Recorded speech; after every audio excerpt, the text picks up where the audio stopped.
Derrière la plume, Adey Fofana. En 1968, le jury du prix Renaudot récompense le premier roman d'un jeune écrivain malien alors âgé de 28 ans. Son nom, Yambo Woulogem, premier africain lauréat du prestigieux prix pour son roman, Le devoir de violence. En octobre 2017, dans la ville de Sévaré, au centre du Mali, un grand écrivain oublié de l'histoire de la littérature s'est éteint après plusieurs dizaines d'années de silence. Son nom, toujours Yambo Woulogem. Que s'est-il passé entre 1968 et 2017 ? Aujourd'hui, Derrière la plume revient sur l'histoire de l'écrivain malien Yambo Woulogem à travers le prisme de l'œuvre de sa vie, Le devoir de violence, roman à l'histoire tragique dont l'ombre planera inlassablement sur la vie de l'auteur. Bienvenue sur Tunka. Vous écoutez Derrière la plume par Adey Fofana.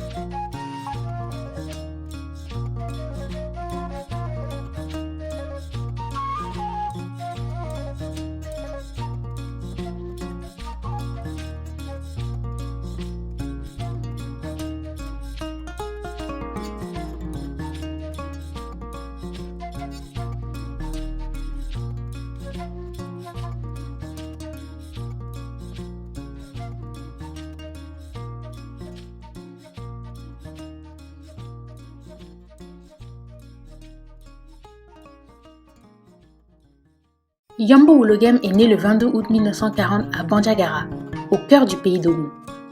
À la fin du lycée, le jeune Yambo quitte Bamako pour la France, où il poursuivra des études universitaires brillantes. Prépa Henri IV, École normale supérieure de Saint-Cloud, études de lettres et d'anglais, et doctorat en sociologie. Que demande le peuple ? Le jeune homme est brillant. Tandis qu'il est prof de lycée à Charenton, il écrit ce qui deviendra l'œuvre majeure de sa vie, Le devoir de violence, roman publié aux éditions du Seuil en 1968. Le livre raconte l'histoire fictive de l'empire du Nakem et de la dynastie des Saïfs. L'auteur dépeint une Afrique sous régime féodal, dans laquelle les hommes de pouvoir régnaient en usant à la fois de la terreur et de la cruauté sur un peuple réduit à l'esclavage. Il faut dire que pour l'époque, le premier roman de ce jeune écrivain noir inconnu du public apparaît avant tout iconoclaste et original.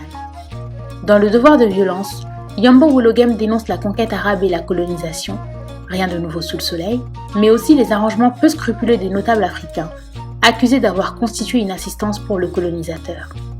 Ainsi, la plume de l'auteur rend incontestablement avec l'image d'une Afrique au contour trop lisse, celle d'une Afrique romantisée, telle qu'on peut la retrouver sous la plume des auteurs de la négritude.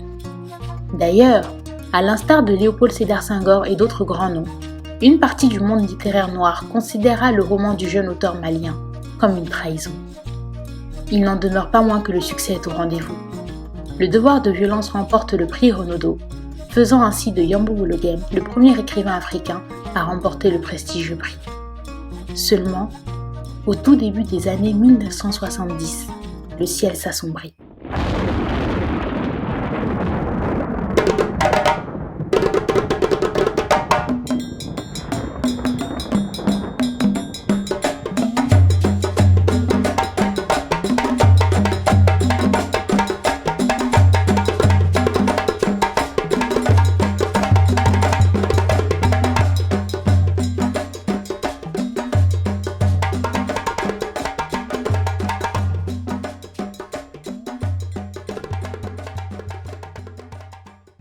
En 1972, le Times Literary Supplement accuse Yambo Woulogem d'avoir plagié l'écrivain Graham Greene.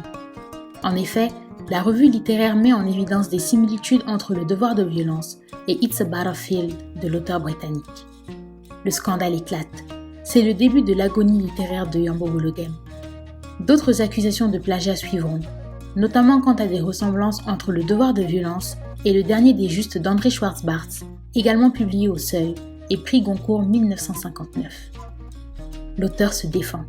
Il dit avoir mis en évidence les citations avec des guillemets, ce dont l'éditeur n'aurait pas tenu compte. Mais le coup est déjà parti, et le Seuil se désolidarise de son auteur. Après le scandale, Yambo Woulogem publiera d'autres œuvres, telles que les 1001 Bibles du sexe, qu'il signera Hutto Rodolphe, ou encore Lettres à la France nègre. Mais la polémique suscitée par Le devoir de violence plongera ses autres écrits dans un anonymat édifiant. Détruit, Yambo Woulogem quitte définitivement la France pour s'installer au Mali. Dans la ville de Sévaré où il est décédé en octobre 2017, il s'enfermera dans le silence et dans la religion musulmane. Le destin de Yambo Bologem n'est pas sans rappeler celui de ceux qu'on a appelés les poètes maudits, tant par l'abandon général que lui a témoigné le monde littéraire, que par son avant-gardisme et sa profonde avance sur les autres écrivains de son temps. Sa réhabilitation sera tardive. Ce n'est qu'en 2018 qu'on retrouvera Le Devoir de violence dans la collection du Cadre rouge des éditions du Seuil, qui ont décidé de rééditer, 50 ans plus tard, ce roman fondateur de la littérature africaine à la destinée tragique. Aujourd'hui, Tonka a décidé, à travers ce premier podcast de notre émission Derrière la plume, de rendre hommage à cet écrivain de talent que fut Yambo Bologem.